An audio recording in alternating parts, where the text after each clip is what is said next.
Hey, it's your boy Corey B, and I want to talk about community. I want to talk about what community really means, and it's a word we say a lot, and especially in church, especially with us Christians, it's something that gets said all the time, but sometimes it doesn't get taken as significant or as serious or the full weight of how powerful that word is doesn't get its recognition sometimes. Sometimes we just take it for granted. Um, Community it's those around you. It's those around you who are going to treat you like family. You know, they're going to treat you like family, and they're going to dive in 100% when you need something, and they're not going to question. Like, it's not even going to cross their mind not to help, not to jump in. And you often don't even have to ask for help. You often find yourself in a position where, you know, things are getting challenging, you know, you're going through some kind of difficult time, some kind of experience. We just faced a loss at our church. We lost our youth pastor. And when things like this happen, you can see people really just step up and really show what community is.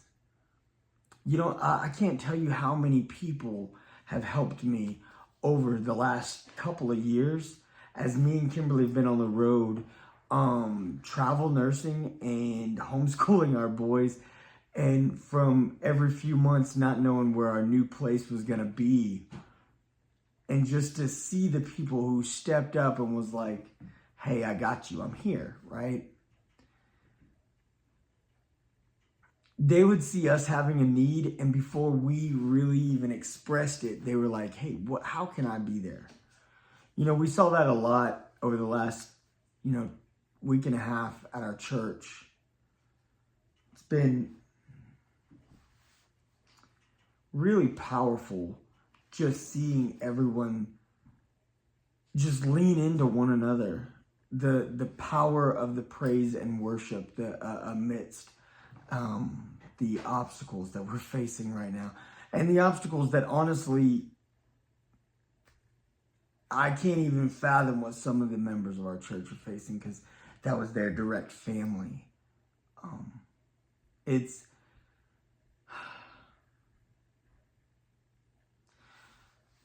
I've lost several family members. I lost my grandma. When I was a little kid, I lost my great grandma. Lots of people grow up without a great grandma, so it's not as impactful. She was the one who raised my mom for a lot of her childhood. Then I lost my grandma, lost my dad's mom, lost my uncle, and I lost my mom. And I lost my wife's grandma and my wife's dad. And so I've seen a fair share of loss. And there's always just this thing about people who show up just because it's like they're supposed to. You know, they kind of just show up because they're supposed to. And then there's all these other people that really just give of themselves.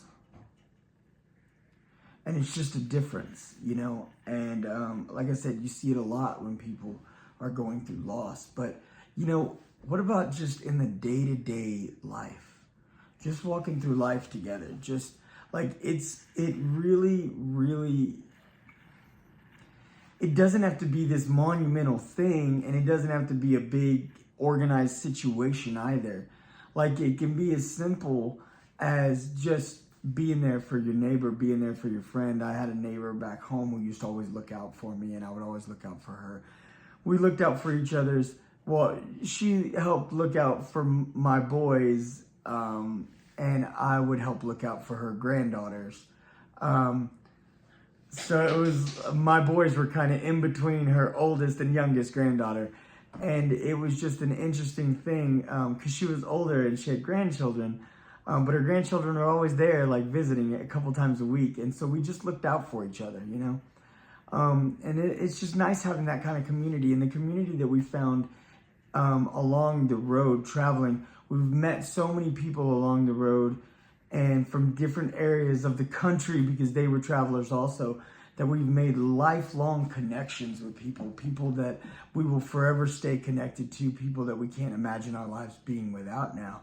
And some of these people made such an impact on our lives that it's trying to say goodbye when it was time for them to go home, or when it was time for us to move on to the next place, was challenging. But as I said, some of those people, like I'm still connected with some of the people that we met in Oregon. We're in Wyoming now. We're still connected to some of the people that Kimberly met when she hit Colorado. We've got friends from Tennessee and Florida that we met on the road.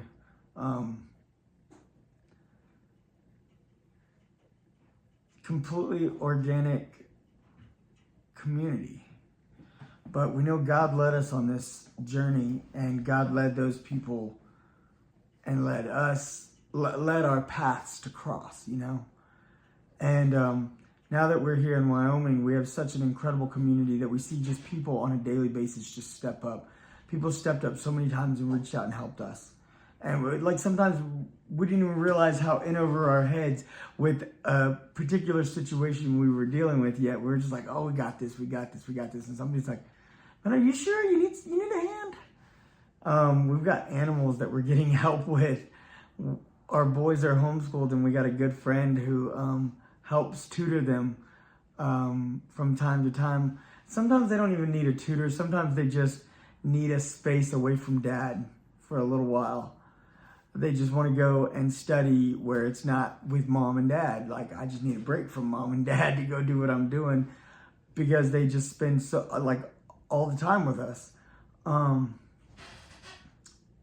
And our good friend who offered that, literally just offered. She's like, I can see that y'all are overwhelmed. And